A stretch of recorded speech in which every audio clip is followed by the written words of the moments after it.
Please. Thank you, Gary. I'm so glad that you got this series going. It's been really wonderful to hear from people, to learn about people, to have this chance to connect with each other in a different way. I did not know about the penitentiary story. I'll have to hear that later on. But I'm really glad to have the chance to speak with all of you. We are not strangers to each other, I hope, by this point. But I think maybe not everyone knows a lot of what I'm going to say, some of what I'm going to say, so we'll see. Gary mentioned that the first question really is why I chose this career instead of other possible careers, and the simple answer, at least the first answer to that, is that like many boys growing up in New England, my first career option was to pitch for the Red Sox. And I was a good pitcher, too, in junior high, and then got to high school and was not selected for the team because I did not have a curveball. My dad was a pediatrician and did not want me learning how to throw a curveball because of the damage that he said that it would do to my arm and my elbow. The idea of me pitching for the Red Sox is mostly a joke, but not entirely. It was my first hope. But one book that I remember reading as a young boy was a biography of Sandy Koufax. And I mention that not just because he famously also screwed up his, this arm actually, with his curveball and cut his career short, but because just as famously he didn't pitch on Yom Kippur. And I'm sure you all know that story. And so for me, baseball really did sort of dovetail with my developing Jewish identity. But a better place for me to start my journey instead of baseball is with my family. There's an old saying to answer the question, when should a child's Jewish education start? And the answer is 5 years before the child is born. Right? Because the decisions that a couple makes about how they're going to live their Jewish life, their entire home life, will shape the child far more than whatever the formal education is. So my path to becoming a rabbi really begins with my parents. They grew up in Cleveland. They were high school sweethearts. My dad went to medical school at Ohio State, and that's where I was born. The next year they came to Boston for his residency. So my earliest childhood memories are from our house in Newton, which is where we lived until I was in first grade. I don't have any specifically Jewish memories from that time of our life there in Newton, but what I do remember, not from Newton, was visiting my grandparents, visiting my mother's parents in Florida, Miami Beach, naturally. My grandmother was a Jewish educator. And I remember, I think these are actual memories and not just memories of the stories that I was told about what had happened. But I have memories of her teaching me Hebrew. And I have some show and tell. She wrote a book of children's poetry about Bible stories. And she wrote a workbook to help kids learn Hebrew with reading practice and other creative exercises. And I know that I used this book because here on page 57, she has a tree with apples and Hebrew words written in the apples, and the question on this page is, how many apples can you pick from the tree? Right? How many words can you read correctly? And this is my young scrawl that says, 10 apples I picked from the tree, or 10 apples I can pick, which is great, because I'm a little bit of a show-off about that. But the really fun part about that is actually there are only 9 apples with words in the tree, so maybe my math wasn't so good. There is a 10th apple, but it doesn't have a word in it, so maybe I was overachieving. Ooh.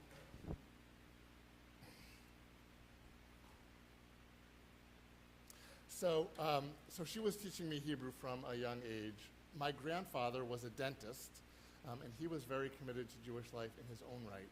I have his show and tell is the Siddur that his congregation gave him as a gift for his confirmation in 1930. And part of what I remember about his Jewish life was that he would lead our Seders every year, and for most of my youth, after my grandmother died, he would come to us for High Holy Days. Much later in life, after I told him that I was going to be a rabbi, he confessed that he too had been interested in being a rabbi, but he didn't like public speaking. And so that turned him into Paul's course of dentistry, being a pre-dentist, anyway, but then being a dentist. So clearly Judaism was important to them, and it was a major part of the fabric of my memories. They passed that Jewish commitment down to my mother. My father's parents passed it on to him as well, and so that's where those branches of the tree came from. When I was in first grade, my father joined a pediatrics practice in Weymouth, and so we moved from Newton to Hingham. And compared to the shtetl of Newton, Hingham was a very small Jewish community. My parents had grown up conservative in Cleveland, but the only option in Hingham was a Reformed congregation. So they threw themselves and my younger brothers and me into the life of that community. And I think what I'm going to say now is probably very familiar to this audience in particular, and that is that the beauty and challenge of a small congregation is that it relies on its volunteers. If people want something to happen, they have to be the ones to make it happen. It requires everyone's active involvement. So my parents and their friends really helped to build up that congregation. They got involved in all different kinds of leadership positions. The youth committee, the education committee. They served on the board, became temple president, taught in the school. The building committee, when we finally bought land on which we could build our own building. Until then, we had been renting space from the Old Ship Church downtown, but finally we got some land and built our own building, and literally building. I remember my dad taking his chainsaw to the site to go clear away the trees that were there. But not only in positions of official leadership, but in participation. They went to lots of temple programs, including services. My memory is that we went to services just about every Friday, and we would sit toward the front, and we would read along, and we would sing along. My mom would step in as one of the substitute musical leaders. My dad was the guy who would always adjust the thermostat whenever someone complained about the temperature in the room.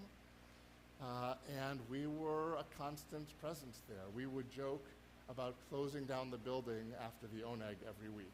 The last ones out the door. It wasn't a joke. It was true. We closed down the building just about every week. And so being always there, everyone knew us, my brothers and me. We had so many surrogate families as part of that community.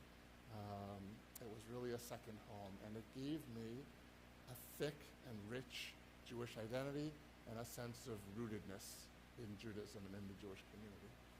And I loved it. I loved being known that well by that many people. I loved sitting in services with my family. I would play with my father's tzitzit, and I would sing along with the melodies. I loved to learn about Judaism, to decipher the Hebrew, to drink the wisdom of the teachings of our tradition and the stories of our rabbis. My rabbi at that time, Ben Rudovsky, told great stories and sang fun songs. I admit that I was a competitive learner. I always wanted to be the best. I wanted to be the fastest. I pushed myself to do more. But I also did more even before I formally learned it in Hebrew school, because it was already familiar, because I had learned it through life with my parents. Right? When it came time for me to begin preparing for my bar mitzvah service, I already knew many of the prayers because we had come to services with such frequency. I still tell children beginning their bar mitzvah tutoring that their preparation began 12 years ago. And it's not about the amount that they would be able to do, but about their comfort with the service, with the congregation, the coherence of the event in their lives, especially for kids who have been involved. The bar mitzvah service is not a one-time performance, but it's already part and parcel of their lives as Jewish children, as a Jewish family. And that was certainly the case for me. As part of my bar mitzvah preparation, I got one of the old Hertz Chumashim. How many of you are familiar with this particular book? Yeah, not many of you probably have the one that's inscribed by or signed by Kenny Carr in there, but that's all right. After my bar mitzvah service, my dad and I would study together. He made regular time for us to look at the Torah portion of the week for a while. I don't remember exactly how long we did this, but this was part of my continuing education, our continuing connection through Judaism. As I was approaching bar mitzvah age, my parents decided to send me to Jewish camp. They sent me to Camp Avoda for 2 years, and then after my bar mitzvah service, I switched to Camp Eisner in Great Barrington, the then UAHC camp for the Reform movement, and that was a really transformative experience. Jewish camp is outside of the family, the best place for incubating and developing a Jewish identity, the immersive experience of living Judaism. In fact, the UAHC camps were called Camp Institutes for Living Judaism. And that's what it really was for me. Judaism came alive not just as a holiday or a family event, but as a 24/7 lens on the world. The other major development during my high school years was the creation of our high school youth group. We had not had a youth group at that point, but Rabbi Steve Carroll was our rabbi and started to push for us to develop a youth group. I became the founding president of that group and served with my colleagues and friends throughout our high school years. Rabbi Carroll also saw something in me that led him to send me to Cincinnati for a conference for youth leaders at Hebrew Union College, the Reform Movement's seminary there. And these different experiences in high school, camp and youth group, gave my Jewish identity a whole different level of meaning. They provided for me a sense of community and acceptance that I hadn't really found in my home high school. It will surprise you, I think, to learn that I was a bit of a nerd. That didn't get quite the laugh I thought that it would get. But in camp and in youth group, it didn't matter. Everybody was open and friendly and welcoming, and we were all there together. And that really connected me. That and the music. The high school, the camp and youth group music scene at that time spoke to us in a whole different way. There were song leaders with guitars playing music by Debbie Friedman and Kolbe Seder, things I had never heard before, music that really engaged us and spoke to us. The educational programming at camp was creative. It was energizing. It was engaging learning. It wasn't just sitting and reciting. So this is where camp and youth group is really where my Jewish identity developed for myself, not just as part of my family or my home temple. So much so that when I got home, I decided that I wanted to start learning to play guitar myself, so that I could accompany myself on the songs that I had come to love so much from these settings. In my junior year of high school, I was an exchange student in Israel for 7 weeks. I was hosted by a not particularly observant family, which is not that surprising. And it was a really challenging experience. I remember, I had been very excited about, as an engaged, active Jewish child, to go live in Israel for this time. And I was living with this family, and we came to our first Shabbat, and we sat down at the table, and they said the blessings, and I remember thinking that there was nothing special about it, right? Because they spoke Hebrew all the time. It was just, for all I knew, it could have been they were saying, please pass the salt. It didn't have that special feeling. And because they were not particularly observant, that was about the extent of their what I would recognize as their Jewish life, apart from the Judaism of living in Israel, right, which is really such a major part of the environment there is the Judaism in the air. But in terms of external signs that I could see, there wasn't much. And so when it got to be Yom Kippur, and there were not a lot of options in our neighborhood, the only choice was to go to an Orthodox synagogue, which was totally alienating for me. It didn't connect with me on any spiritual level. So I came back to the house feeling that spiritual need. How did I find it? I took out my guitar and I played and sang along to my youth group songs, which had nothing to do with Yom Kippur, but were a way for me to try to connect back to that identity. When I went off to college, I got very involved in the Jewish community on campus. My assigned roommate was the incoming national president of NIFTY, the National Federation of Temple Youth. Not quite sure why they thought we would be a good pairing. Together, thank you for laughing at that. Together, we helped to lead the Reform Minyan at the Hillel there. We both actually became officers of Hillel and active participants throughout our college life. I was also serving as the advisor to my home temple's youth group. In all that time, I never once, that I can remember, thought of being a rabbi. I was a very good student. Despite my inability to count Hebrew apples, I loved my math and science classes. I thought I was going to be a psychiatrist. So I entered college planning to study psychology while being pre-med, and that lasted for about a semester and a half. I hated, can't emphasize enough, how much I hated my college science courses. I suffered through biology and chemistry, and so I dropped my pre-med. I only suffered through chemistry because Ira wasn't my teacher. If Ira had been my teacher, I'm sure it would have been a totally different experience. I dropped pre-med, and I dropped psychiatry, and now I had to reevaluate what it was that I was going to do. I knew that I wanted to work with people and not with machines.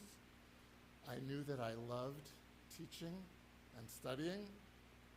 I knew that I loved counseling my friends through rough times in their lives. I knew that I loved Judaism and loved being Jewish. And I wanted to help people find the beauty and meaning of Judaism like I had found for myself. And it seemed that the best way to do all of that, all of those pieces, was to become a rabbi. And so when I told my mother, she said, I knew it. It did not surprise her. But for some reason, she had never told me that that's what I should do. I'm sure she wanted me to discover it on my own and for myself. So I planned to become a rabbi. But at some point, it occurred to me that I didn't really know what the actual life of a rabbi was like. I had a congregant's image of a rabbi, not a rabbi's image of a rabbi. So I met with my home rabbi and interviewed him about what it was like to be a rabbi. I talked with my Hillel rabbi, Neil Kaminsky, about what it was like to be a rabbi. And they gave me a better idea, but it was still somewhat abstract. So I decided that I would take a year before going to rabbinical school and explore the rabbinate.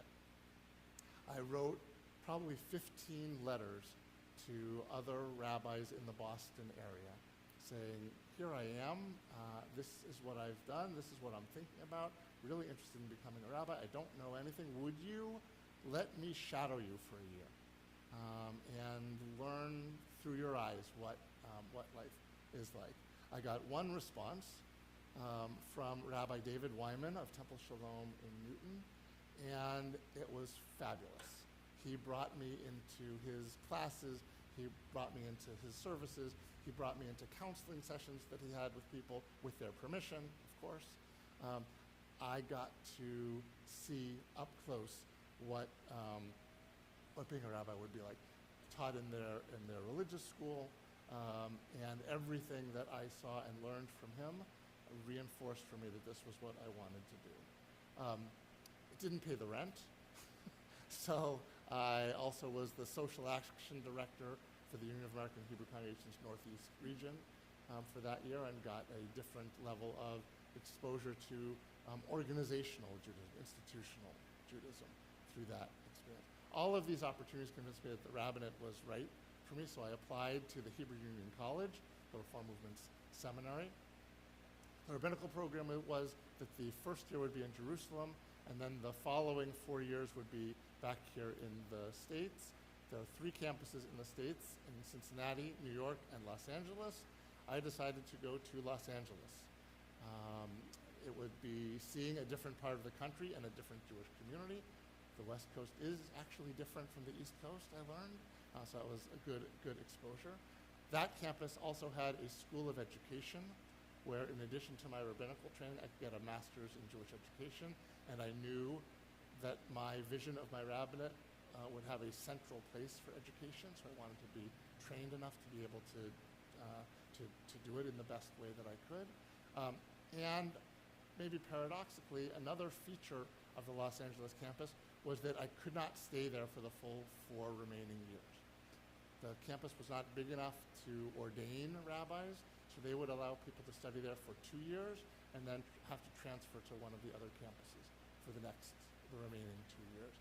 And that actually was, for me, a feature. It would give me the opportunity to see 2 different parts of the country, learn from 2 different sets of faculties, twice the opportunities, twice the experience. Another benefit in Los Angeles was that I would get the chance to start a student pulpit immediately. Part of rabbinical training is to go to congregations that can't afford a full-time rabbi, as those of you who remember TCS's history know, we used to have student rabbis here. And so I got to be a student rabbi for 2 years at Temple Beth Ora in Edmonton, Alberta. Every other weekend, I would fly from Los Angeles to Salt Lake City to Edmonton, bring a whole different wardrobe with me on the plane. It would drop 40 degrees on the flight. And every other year, I would fly up there and be every other weekend, rather, for those 2 years, I would fly up there to be their rabbi. After those 2 years, I did a 3rd year to get my master's in education. I served as an intern at Temple Ahavat Shalom in Northridge, helping to run the school and to teach in their school as well. Meanwhile, at this point, Rebecca and I had met and fallen in love and gotten married. I can tell you more about that part of the story later if you're interested. But for the moment, what's important about that is that, as many of you know, she is from Cincinnati. Her father taught at Hebrew Union College in Cincinnati. So when it was time for us to decide where to go after Los Angeles, it was clearly Cincinnati. And that was wonderful as well, to be able to be close to her parents and develop that relationship while finishing my rabbinical education. While I was in Cincinnati, my student congregation was in Grand Forks, North Dakota, Congregation B'nai Israel. I served there monthly for those 2 years. And then on June 1st, 1996, hard to believe it was 30 years ago, I was ordained as a rabbi. And then the question became where to start to serve. I always envisioned myself in a small congregation. The sense of community, the relationships that people could develop with each other, the commitment that was asked and provided by the volunteers. That was what I had grown up with. That was what seemed right for me for Jewish life. And so after ordination, I naturally became the assistant rabbi in a congregation with 1,200 families in Silicon Valley, Congregation Beth Am. Why did I go there, given that view of the rabbinate that I had for myself? It's because I don't think I knew what I didn't know, but I knew that there were things that I didn't know. And so I wanted to learn from a mentor. I wanted to have a senior rabbi whom I could observe and learn from and assist. And that meant needing to go to a larger congregation. So it was a great experience. It was particularly Silicon Valley at the end of the 20th century, was an incredibly dynamic place. The congregation had visionary leadership. It was educationally on the cutting edge. I had fabulous colleagues. In a congregation that size, besides me, we had a senior rabbi, we had a cantor, we had a cantor emeritus, we had a rabbi emeritus, we had a rabbi as the educator, we had another educator colleague just focused on congregational programming. And then we hired, after me, a new rabbi just for adult education. It was an incredible team to be a part of. A congregation that size at that time had tremendous human resources to draw on, and especially then, financial resources to support their visions that way. I got to experience the full range of rabbinic life. Some assistant rabbinates are constrained. Their rabbis are brought in to fill a specific box, usually to be the youth rabbi or something like that.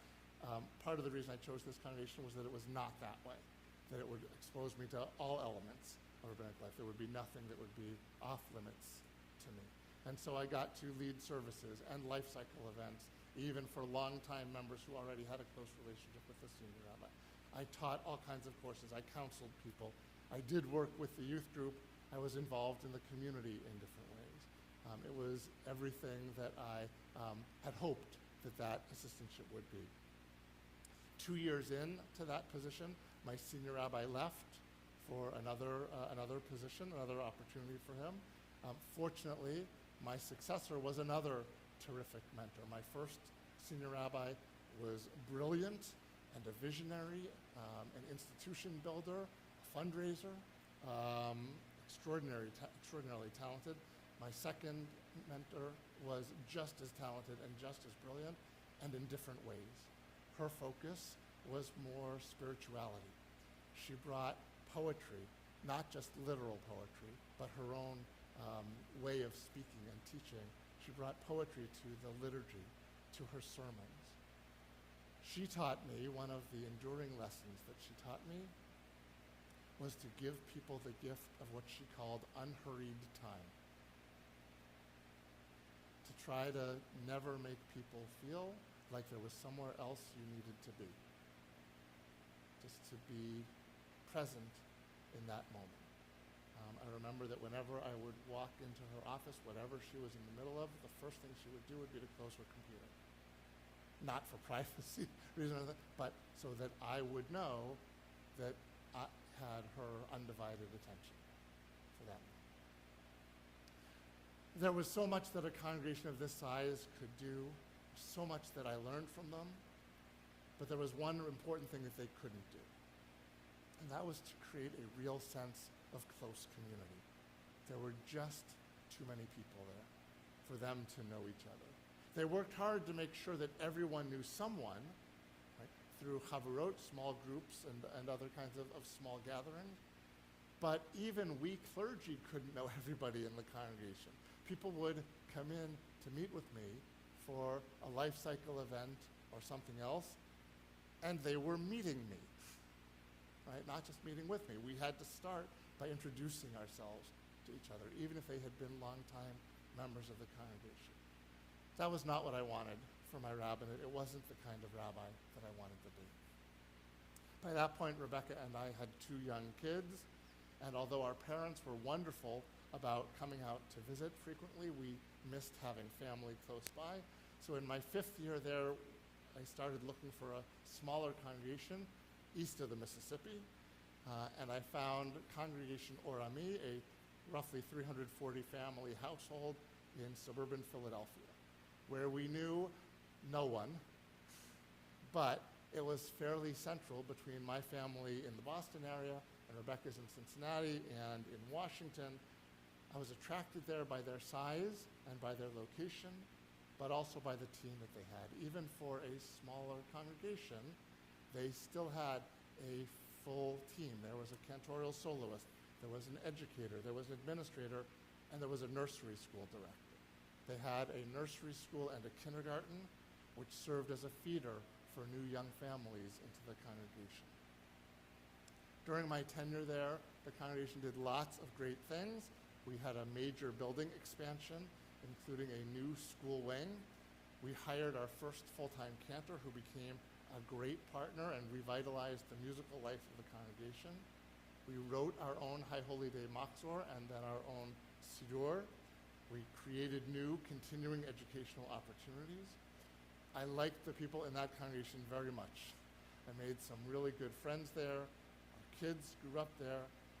Philadelphia area is much like Boston in a lot of ways. It has the history, it has the East Coast attitude. The sports fans are similarly nuts for their teams. I am really excited the Celtics are starting against the 76ers today. So it was a very comfortable fit in all of those ways. I served there for 15 years and then came here to TCS, which I'll say some more about in a moment. But first I need to confess that this is the point in my story where I think that I most fell short of why I had wanted to become a rabbi. I've talked a lot, I think, about how important community and relationships are to my value, my Jewish identity personally, and to my vision of the rabbinate. Building those relationships requires continuity. A major part of why I chose congregational work instead of Hillel life was the turnover on college campuses. I didn't want to have a whole new congregation every 4 years as kids came through college. I envisioned and wanted a long-term commitment and lifelong relationships. I hoped to officiate at baby namings for kids who would grow up to become B'nai Mitzvah and then be confirmed, and then I would officiate at their wedding, and then when they had kids, I would do the namings for those kids. One of the reasons that I chose Congregation Orami was that my predecessor had been there for 38 years. And so it seemed that they knew how to have a long-term relationship with their rabbi, and that was what I wanted for myself. And yet, by about the 10th year of my tenure there, it started to become clear that it was unlikely to happen in that place. Like many congregations, they started to struggle with finances and with membership. There were some ruptures in our lay leadership and the presidential line of succession. In retrospect, there were certainly some areas that I could have done better. While in any case it was absolutely the right decision to leave there, and at that point it was truly a mutual decision, they could not offer what I needed either professionally or financially, and I could not accept what they did offer, what they could offer. I regret that I lost the opportunity to continue being the rabbi for those families with whom I had been so involved for those 15 years. I want to be perfectly clear about this. I am delighted with how it worked out because that is the road that led me to coming here. And so there is not a thing that I would change. But in terms of why I became a rabbi, which after all is the supposed theme for this morning's talk, that is one area that did not fully come true in that place. I did get a little taste of it. I did have the joyous fulfillment of officiating for a young woman who had been in one of my early confirmation classes. I officiated at her wedding and then the naming for her daughter, but that's about where it stopped. In any case, entering my 15th year there, I decided to start looking elsewhere. Hannah would be graduating from high school. I was in my late 40s at that point. So Rebecca and I reassessed where we wanted the next act of our lives to be. We decided that we wanted to come back to New England. And fortunately, at that time, TCS was looking as well. I have told this story before, but it bears repeating. I applied to several other congregations as well, and at all of them, when I visited for an on-site interview, the search committee took Rebecca and me out for dinner at a local restaurant. When I came to TCS, though, all of the meals were potlucks. And it vividly showed me that TCS congregants were invested enough to shop and cook and clean up, not to pay someone else to do it for them, but to handle it themselves. And I knew that I wanted to be part of a community where people were that committed to congregational life. And the best part of that is that it was not a mirage. This congregation has thrived because its membership has made it happen. From those who have served on our board of directors to those who have served our Oneg Shabbat and breakfasts, from committee chairs to task force members, from sisterhood and brotherhood and senior Chai and Texi, from those whose contributions are publicly visible to those who are unsung heroes who prefer not to be publicly recognized, and even the occasional lunatic who thinks it would be interesting to invite congregants to start sharing their stories with each other. So they set up a whole speaker series to make it happen, including providing refreshments. And it turns out to be a fabulous success that really helps to strengthen connections within our community. As I said earlier, regarding my congregation of origin in Hingham, which instilled this value in me, every small congregation relies on its volunteers. And that is what I saw here in TCS. It is rare for a congregation that has blossomed as we have, to retain so much of its ethic of personal commitment. So now I am in my 10th year here at TCS, and it has been everything that I have hoped for and more. Remember why I wanted to be a rabbi? I mentioned 4 reasons. I knew I wanted to work with people and not with machines. And even though, thanks to COVID, I have had to learn far more about working with machines than I ever wanted to, I have been able to do that. I love the sense of community and family that we have here. I'm grateful for my partnerships with our lay leaders. I treasure my professional colleagues, especially David, with whom it has been a pleasure a blessing to have as my partner from the very beginning, but also Jerry, and before her, Kim and Sarit, for their educational creativity and friendship.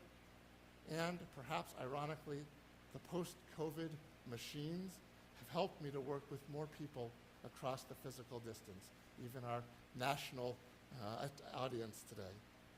Reason number 2, I love teaching and studying. I appreciate our dedicated lifelong learners in Torah study and Friends at the Forge and other classes.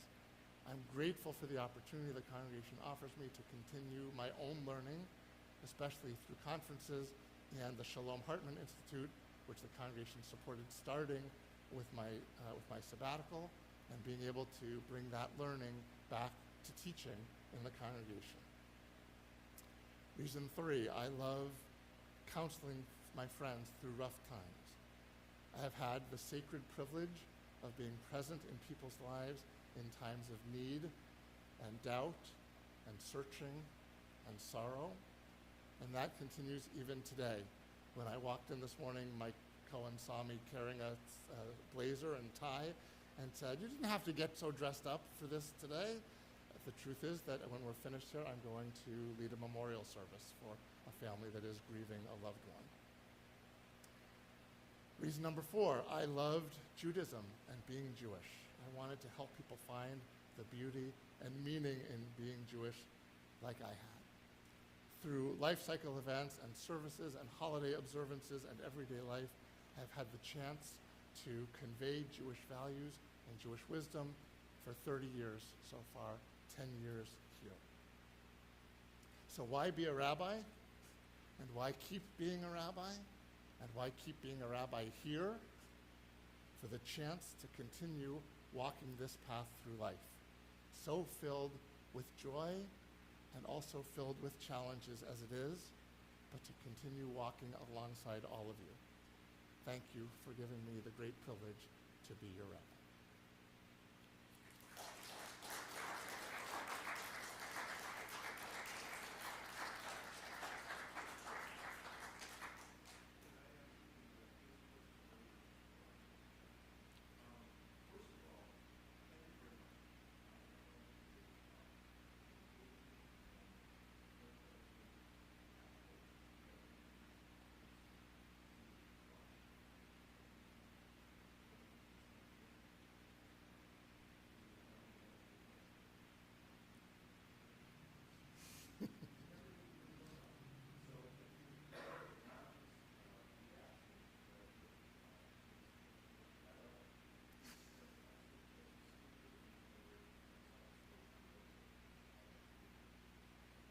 unaccustomed as I am to public speaking. So, yeah, thank you.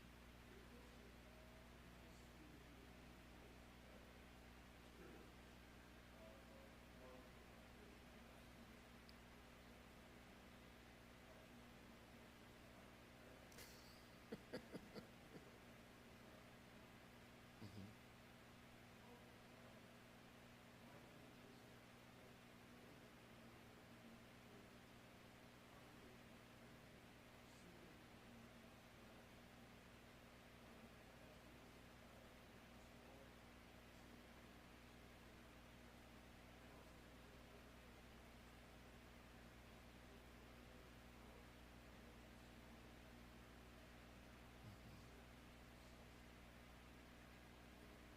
Yeah. It's a great question and a challenging issue because there are so many factors that go into what makes a congregation work well. The fit between congregants and professional staff, the fit among the members of the community themselves. Um, we here, I think, are remarkably blessed that there seems to be very little at the moment in the way of divisive internal politics. Right? We are able to be a community together. Not every congregation has that blessing. I would say that while smaller congregations tend to be having a rougher time, they're there. And in part because they're having a rougher time, the door is always open for people who are ready to get involved.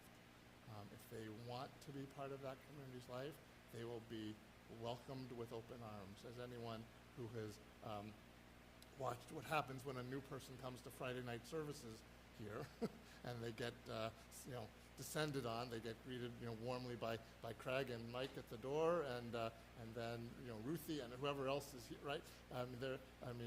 Many of you probably remember your first meeting with someone here and how clear it became that this was a congregation that was going to embrace you, particularly if you wanted to get involved. And the more you get involved, the more the congregation becomes that community. Right? So I think that they will be able to find a place, and I would say that that people get out of it what they put into it. Right? That if they make the effort, they will be able to find it. It's not a guarantee because they could make the effort in a place that turns out to be toxic for some other reason, but that's my belief. I don't know.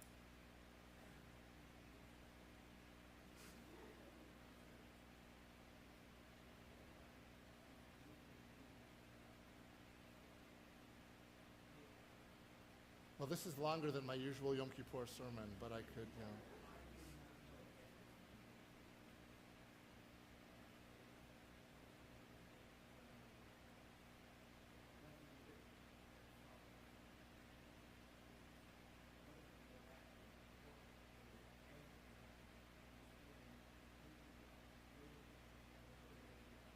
Fortunately, YouTube never forgets. So,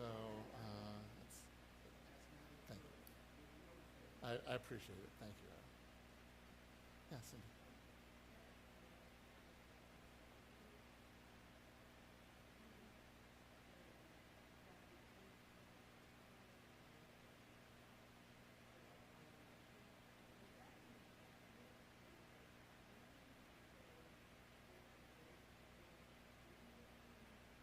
Yeah, I should probably repeat questions for anyone who is watching nationally or internationally.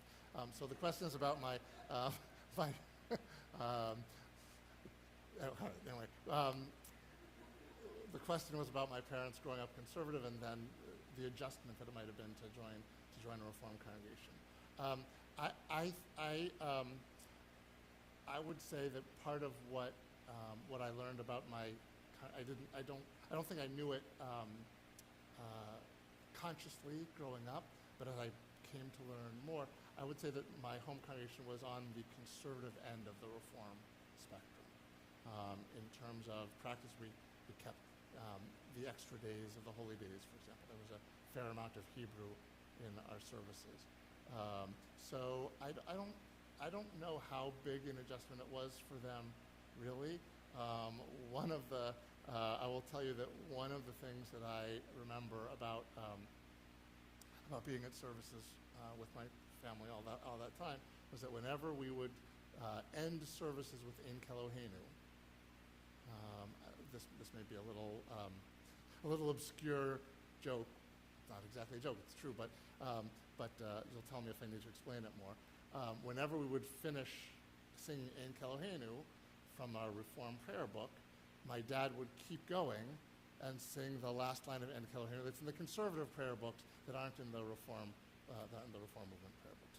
So that was, a little bit of an adjustment for him, but I'm not sure how serious an adjustment that really was. Judy. Thank you for being such a part of it.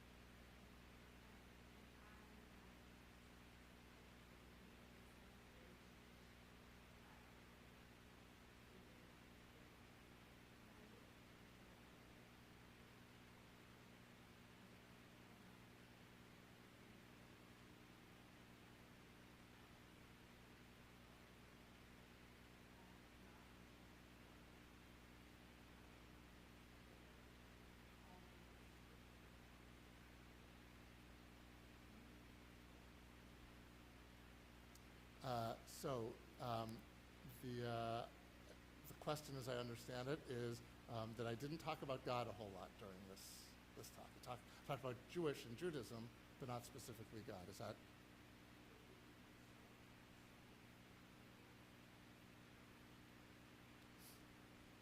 Right. Mm-hmm. Spiritual language at all. Yeah. So I think that's because maybe I have a different perception of spirituality. Like I don't think how can I say this? I think for me, my greatest sense of spiritual connection has always been through community. I think my deepest spiritual moments have not been isolated, even through text or private meditation or something like that. I think that it has always been for me about the connection with other people.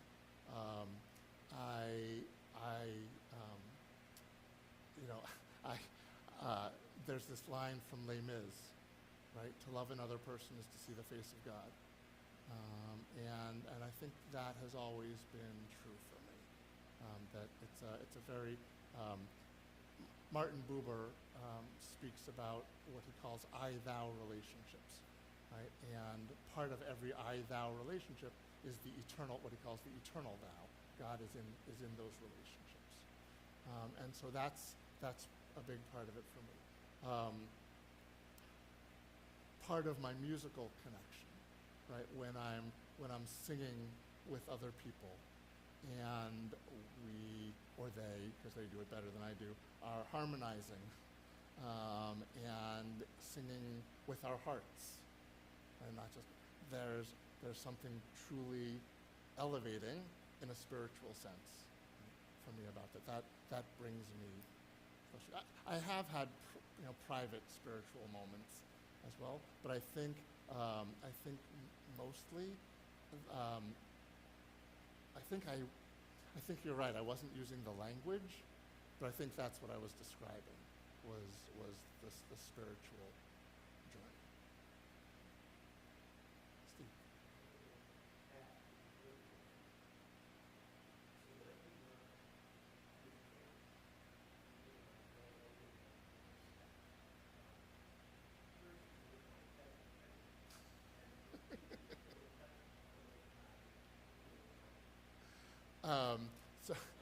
So the question. the questions about my name and what I was called. Right. So you can yeah. But I think for many of us, you can sort of date when the relationships come from by what name people call us. Right. I was Kenny through high school pretty much, and after that I became more Ken. Except for family. I mean, family members still call me either of those things. Kenneth was, when my parents were annoyed at me, right? And that's so that's where it comes from. Some, some, not as many as I would like to, particularly as I get older and start to think back on those times. Yeah. Yeah.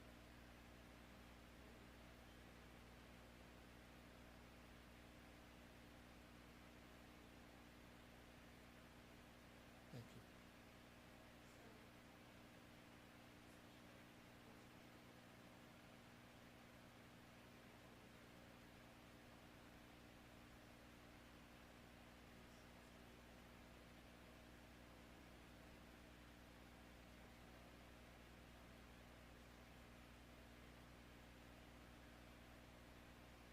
Has something gone on with the Pope recently? There must be a story I've missed. So how has what's gone on in the world affected my journey and what I've shared and not shared? Yeah, so I think it definitely has. I mean, I think from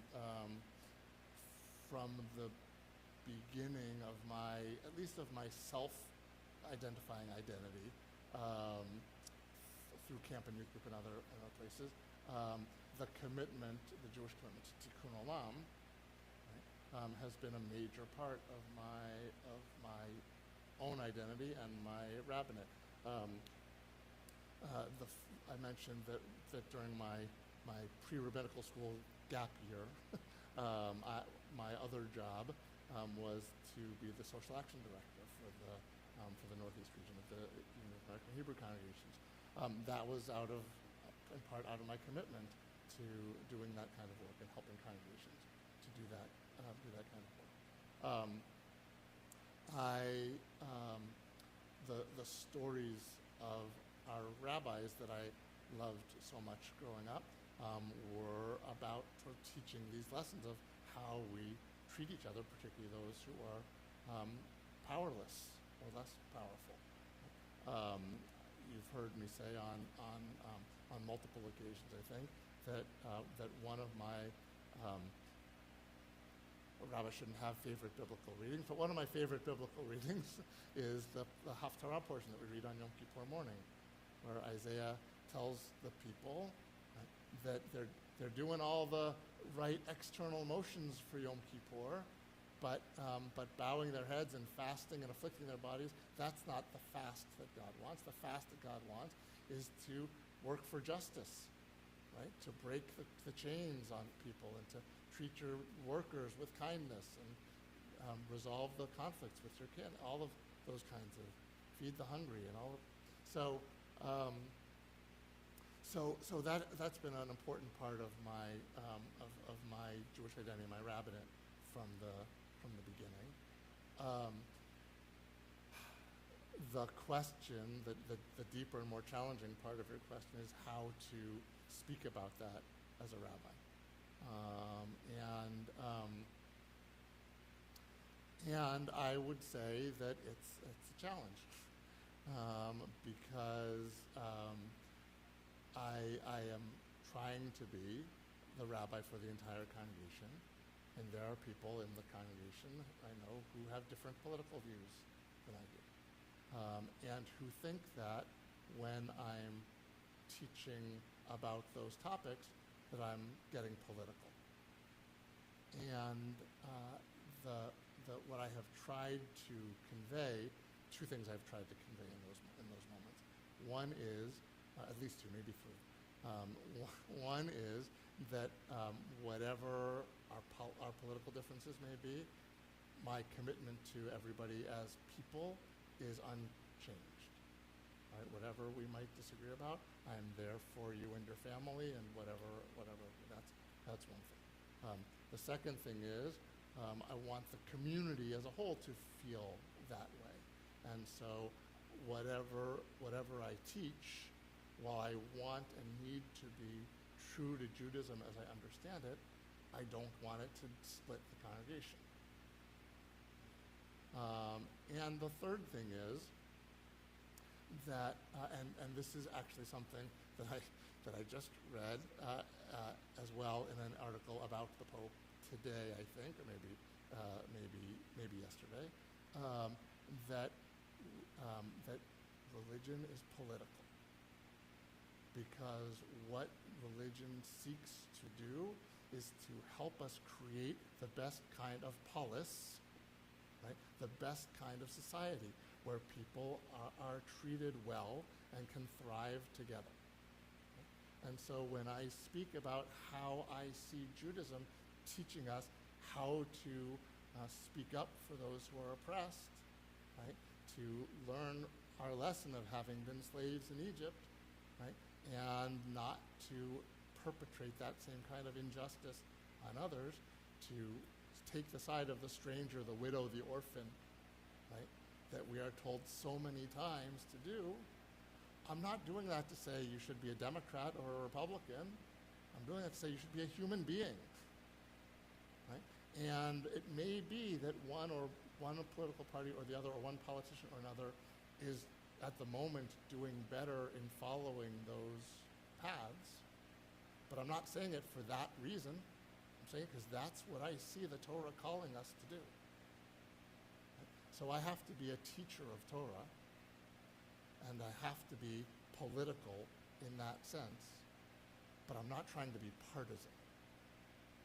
Right? I'm not trying to say be a Democrat because of this, or be a Republican because of that. Right? I'm trying to say this is what our polis should look like, and that requires political means to make it happen. Right? But I'm not taking a particular party side. That help? Okay.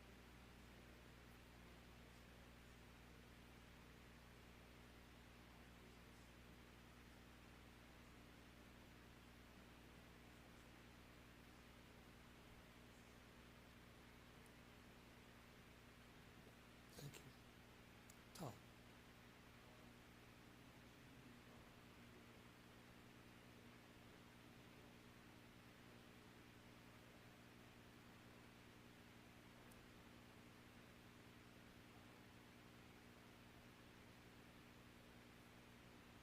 Yeah, thank you. So the question is about that first year of rabbinical school in Israel. So the program is based in Jerusalem, and I would say the main curriculum of that year is Israel. The program wants, there are a couple features to it. One feature was to get the entire class together for 1 year so we would be connected with each other before we separated out to the different stateside campuses. But I think the major point was to develop a connection to the land and people of Israel, and to learn Israel the best way, which is from being there, right? And seeing it and being a part of it, and learning its rhythms. And it is an intensive Hebrew immersion year. Ulpan, learning the Hebrew language, is a huge part of that year. Studying in Hebrew,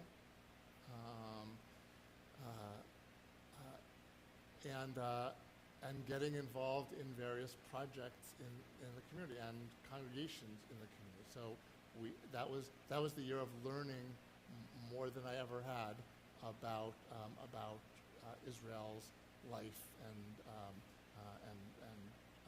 what Judaism in Israel looks like, and what the challenges of Israeli society were and are at that time.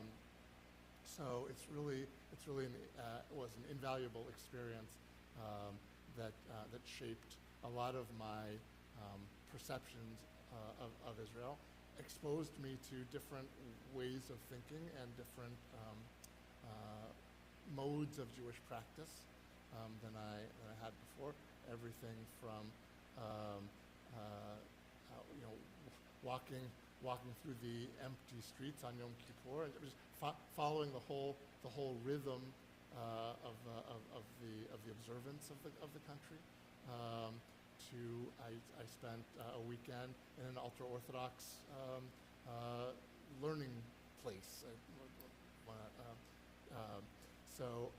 To sort of see what their life and their experience was like. So it opened up a whole different range of opportunities and connections and deep relationships that I hadn't had before. Jen, did you have a question?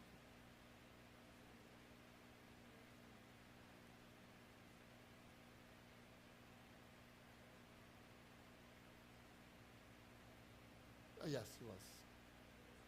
Oh, yeah, my dad was also very proud and supportive of it. Part of the story that I didn't tell was that he, despite Gary, what you said about Paul, the pressure that Paul was under, I was under no pressure from him to become a doctor. He saw where, apologies to doctors in the room, but you, I think, probably agree with one. He saw where medicine was headed already then, and was not sure that he wanted me to go into it at that point. So I think he also knew that it was right for me. I just have that memory of my mom saying that she knew that it was right for me. I don't have the same memory about my dad, but he was always supportive of it. Yes. Yeah, I went to Harvard undergrad. Sorry, I left that out. Yeah, so I continued studying psychology. So my undergraduate degree is still in psychology. Rabbinical school is post undergrad. So, yeah. Barry.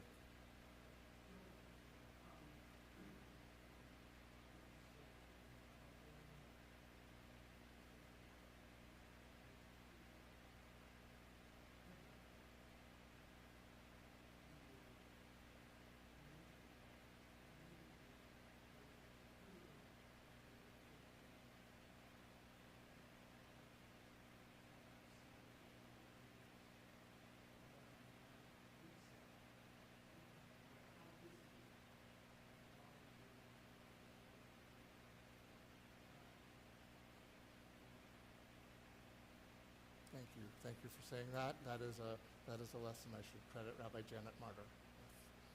Thank you. I think I was always a good listener, but like many people, there's so many balls in the air at any given time. So I think I really learned it from her. So, Craig.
Thank you for saying that. And it goes in a way back to the answer to Gary's question before, that people get out of it what they put into it. The commitment that you that so many of our leaders have shown enables the development of that relationship as well in a whole different way, and creates the positive connection. It doesn't exist in every place, but I think that people can make it happen. So thank you for saying that. Cindy. I want to give kudos to my mom too.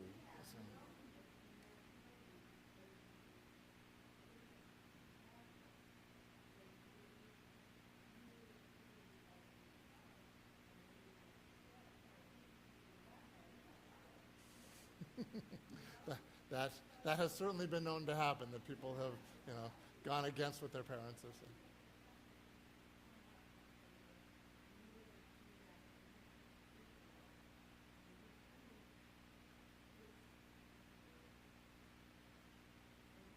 You mean when I was an exchange student?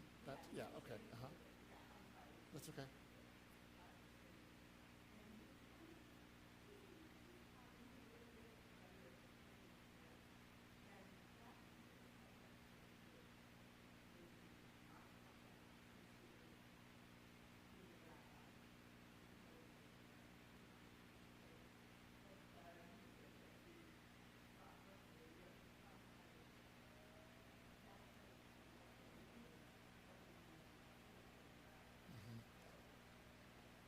Yeah, thank you for that. And in a way, that's another form of an answer to Tal's question, which is that my living in Israel as a rabbinical student helped me to see that the Jewish connection of people who weren't religiously Jewish in Israel was that living in Israel was their Judaism, right?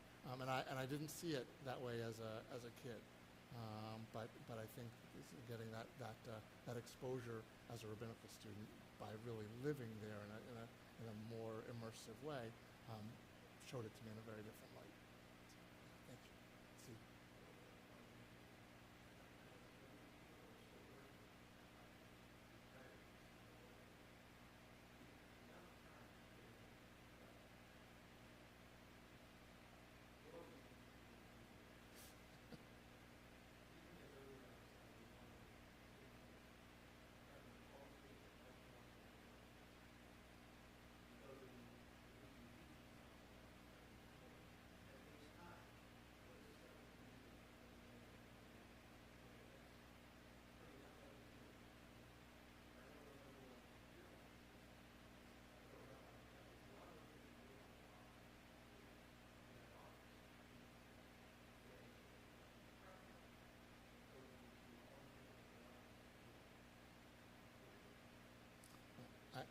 I appreciate that, and all of you do your work, right?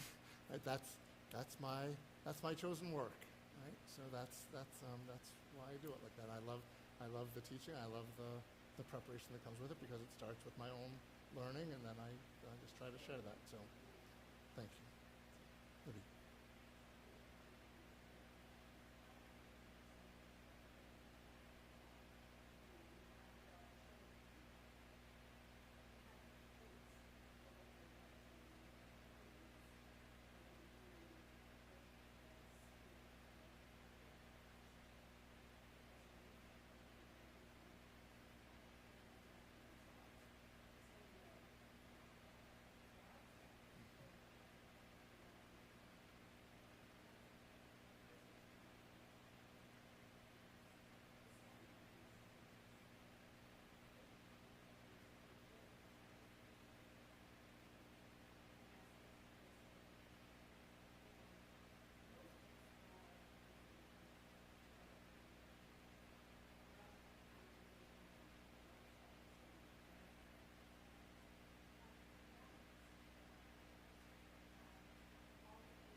I think that's right.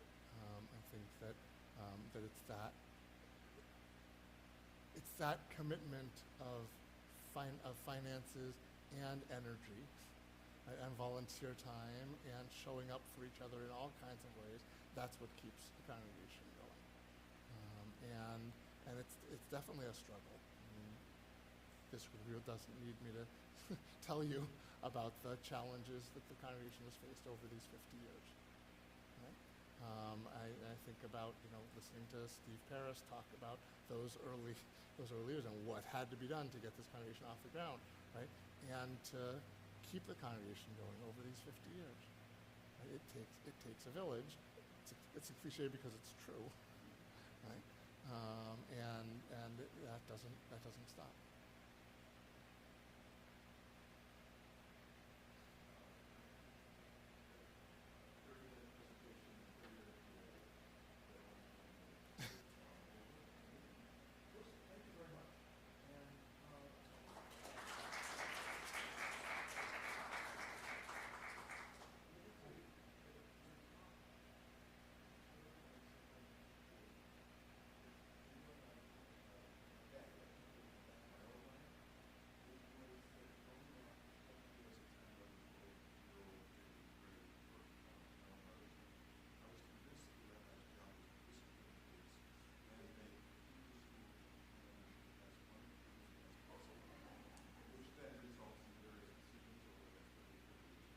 The good old days. Yeah, right. Yes. So, and I see that for me, it's been really eye-opening to be over here and to have you as the rabbi of the leader.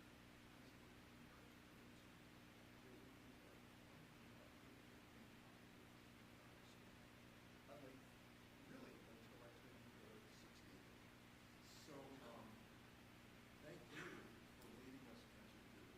Thanks for putting the time and energy into the thoughts together that really is watching our YouTube and thank you guys for showing up and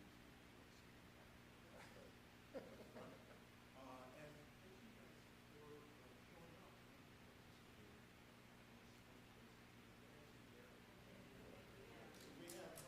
We have bagels and coffee next door. Please stick around. Thank you, everybody.